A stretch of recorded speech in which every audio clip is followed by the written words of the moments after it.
ছাত্র রাজনীতিতে পুরুষদের পাশাপাশি নারীদের অংশগ্রহণ বাড়ছে।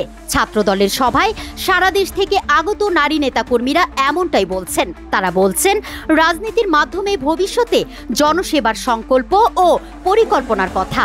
নারীরা যখন রাজনীতিতে আসার সুযোগ পাচ্ছে আগামীতে দেশ গঠনের জন্য, ঠিক যেমনভাবে জীবনে চলার পথে প্রতিটা ক্ষেত্রে পুরুষের সঙ্গী নারীরা ছিল, প্রতিটা অর্জনের পিছনে নারীদের অবদান ছিল। আগামী বাংলাদেশ গড়ার জন্য বাংলাদেশ জাতীয়তাবাদী ছাত্রদল থেকে যে নারীরা আসবে বা জাতীয়তাবাদী আদর্শে যে নারীরা আসবে, সেই নারীদের মাধ্যমেই আগামীর বাংলাদেশ গঠন হবে এবং সুন্দরভাবে হবে। আমি বর্তমানে ছাত্রদলের একজন নতুন সদস্য এবং এই দলের কাছে আমার প্রত্যাশা একটি সুস্থ রাজনৈতিক পরিবেশ, যা ইতিমধ্যেই বাস্তবায়িত হয়েছে বলে আমার বিশ্বাস।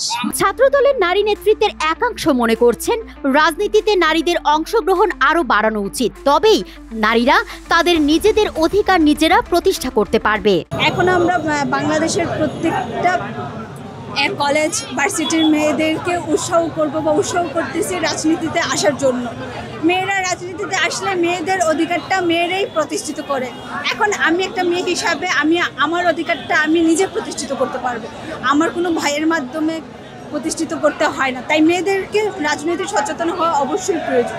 এক্সট্রিম মশার কয়েল প্ল্যান্ট ফাইবার দিয়ে তৈরি, ডেঙ্গু, চিকুনগুনিয়া বাহি সহ যে কোনো মশার বিরুদ্ধে দেয় এক্সট্রিম সুরক্ষা। সমাবেশে যাতে নারীরা সুন্দরভাবে রাজনীতিতে এগিয়ে যেতে পারে, এটাই প্রত্যাশা করি। আমাদের ভাইয়ারা, আমাদের তারেক রহমান ভাইয়া আমাদের মেয়েদের জন্য অনেক করতেছে, যেন আমরা সুষ্ঠুভাবে ভালোভাবে ছেলেদের সাথে রাজনীতি করতে পারি, আমাদের যেন কোনো অসুবিধা না হয়।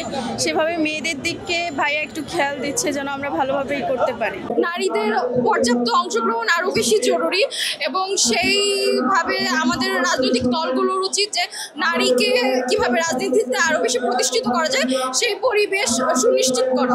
বাংলাদেশের রাজনৈতিক অগ্রযাত্রা নারীদের ভূমিকা দিন দিন বাড়ছে, ফলে সমাজের কাছে তাদের দায়বদ্ধতা যেমন বৃদ্ধি পাচ্ছে, একই সঙ্গে রাষ্ট্র পরিচালনায় খালেদা জিয়ার মতো নেতৃত্বের উত্তরসূরি হিসেবে নিজেদের তৈরি করছেন এই নারীরা।